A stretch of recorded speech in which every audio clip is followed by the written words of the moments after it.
Morning again with my hubby Chubert. We're going to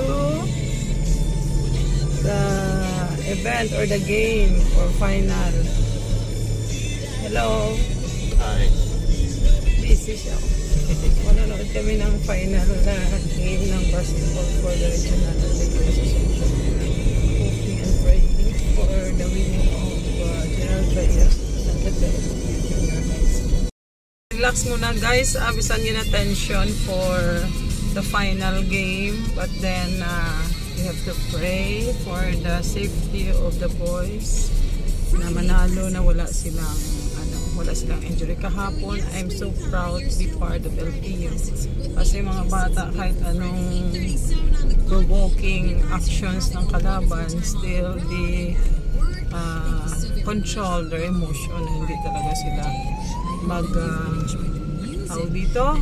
mag-retaliate, char.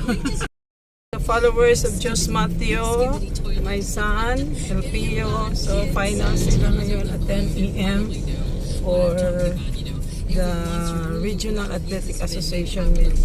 This what's for my live later on. Pasensya sa live ko at minsan dala ng emotion, hindi ko na matutukan, hindi naka-akma yung camera.